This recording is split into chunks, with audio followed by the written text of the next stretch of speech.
Donc ça fait que les élections consistent à apporter au pouvoir un personnel politique qui s'applique dans la mise en œuvre des réformes néolibérales.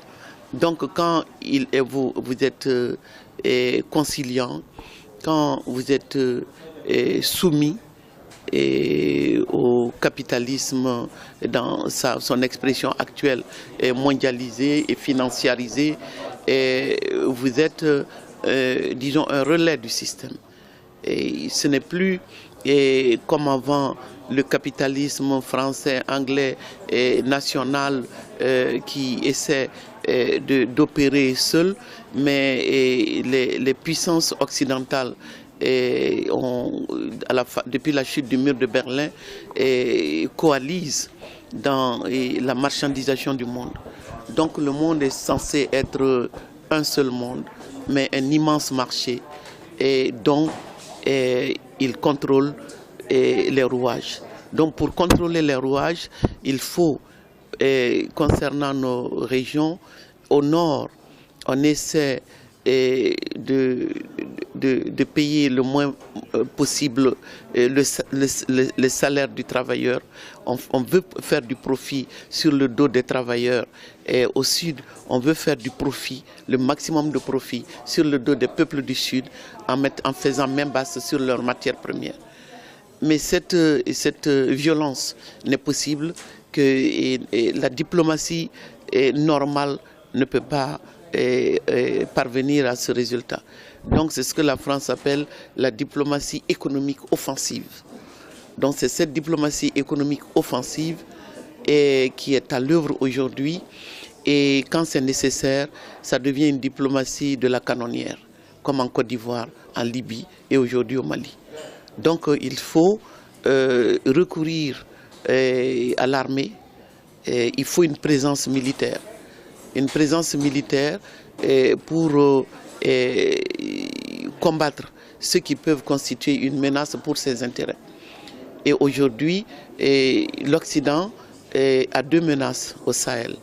Et ce qui est explicite et combattu ouvertement, ce sont les gens d'Al-Qaïda. Al-Qaïda a parfaitement compris, voit que c'est que le talon d'Achille du système, ce sont les ressources naturelles. Donc ces terroristes vont là où ces ressources naturelles, on l'a vu dans le cas de l'Algérie, ils peuvent porter atteinte aux intérêts dominants. Et donc ils vont mettre comme de l'horreur les peuples et les États concernés dans la lutte, dans la protection de leurs propres intérêts, en nous demandant d'entrer dans la lutte contre le terrorisme. Et ça, c'est ce qu'on voit. Mais l'autre lutte, c'est contre la Chine et les émergents. Parce que la concurrence fait que la Chine, par exemple, ne fait pas des élections une exigence. Donc, ils n'ont pas l'arrogance des Occidentaux qui veulent vous démocratiser d'abord avant de vous piller. Alors, les Chinois viennent, négocient. Si vous négociez bien, c'est tant mieux. Si vous négociez mal, c'est tant pis pour vous. Mais s'ils ont besoin de l'uranium, du pétrole ou d'autres choses, ils négocient. Et donc, c'est leur force par rapport aux Occidentaux. Les Africains savent maintenant que les Occidentaux t'insultent, te pillent, t'humilient et t'appauvrit.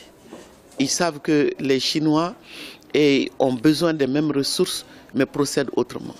Donc aujourd'hui, si les Occidentaux parviennent à avoir une présence militaire sur le terrain, à créer une situation et à porter au pouvoir des dirigeants démocratiquement élus, ces dirigeants vont certainement faire leur politique.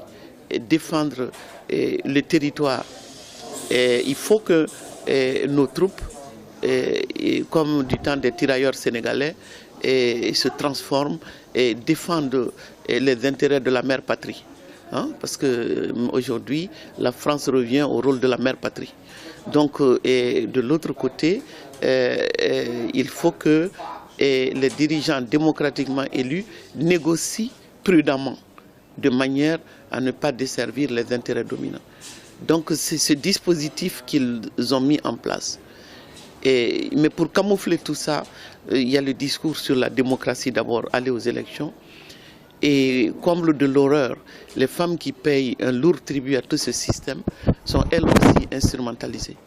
Parce qu'il y a un problème réel avec les islamistes, bien entendu, qui ont leur propre projet de société et qui donnent ce statut à la femme qui est d'abord un être qui reste à l'intérieur, qui doit s'habiller de certaines manières, qu'ils prétendent protéger à leur manière, mais des relations de domination réelle, mais ça tourne dans la violence en temps de guerre, c'est-à-dire les viols et tout ce qu'on a vu, les mains coupées et la lapidation.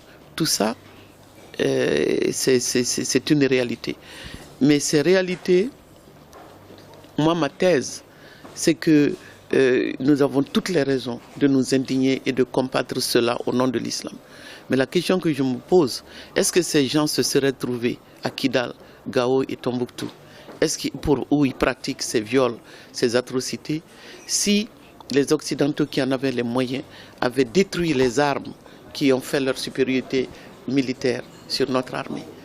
On ne peut pas me demander de tenir compte du fait qu'ils sont à Kona. S'ils n'étaient pas arrivés si à Kona ils n'étaient pas venus, les islamistes seraient à Bamako. Je suis d'accord. Mais est-ce qu'on n'a pas laissé cette situation s'installer, créer l'indignation, justifier l'intervention?